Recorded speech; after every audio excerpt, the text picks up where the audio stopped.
The reason the so-called fiscal cliff our nation faces is of huge concern is because, absent action by Congress, a series of fiscal policy changes are set to occur at the end of 2012 that risk driving the U.S. economy into recession. Among the changes in law scheduled to take effect at the end of this year are the expiration of the 2001 and 2003 Bush-era tax cuts, which would result in a very significant increase in income tax rates, and the termination of a number of other temporary business tax provisions. In addition, beginning in 2013, automatic spending cuts to defense and non-defense discretionary spending will take place under the sequestration mandated by the Budget Control Act of 2011. All told, these tax increases and spending cuts will take more than $500 billion out of our economy in a very short period of time.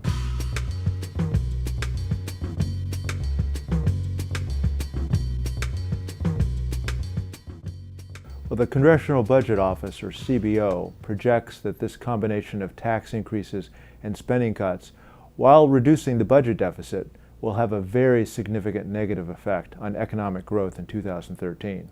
Assuming all the automatic tax increases and spending cuts take effect as mandated under current law, the CBO projects that the U.S. economy, as measured by the real gross domestic product, will actually contract by 0.5% between the fourth quarter of 2012 and the fourth quarter of 2013. And the unemployment rate will rise to about 9% by the second half of calendar year 2013. The contraction in economic output during the first half of 2013 will drive the United States back into a recession, according to the CBO. By contrast, if these tax increases and spending cuts were delayed, the CBO projects that real GDP would grow by 1.7% next year, and the unemployment rate would remain at about its current level. Other commentators have noted that the onset of harm to the economy from the fiscal cliff will not wait until year-end.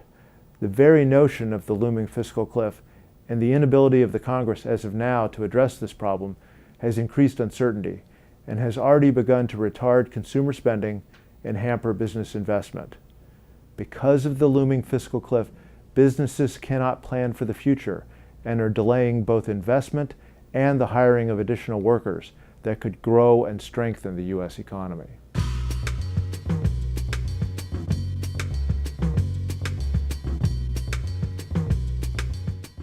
Recognizing this threat to the economy, a broad coalition of business groups, including AISI, has already begun to urge the Congress and the administration to put aside their political differences over taxes and spending to address these issues as soon as possible.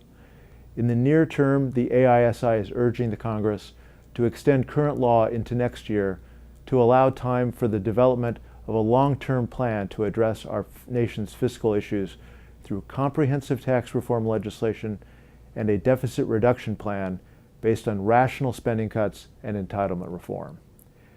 AISI also believes that comprehensive tax reform legislation should, among other things, strengthen the U.S. industrial base by reducing, not increasing, the overall tax burden on manufacturers and by promoting increased investment in manufacturing plant and equipment.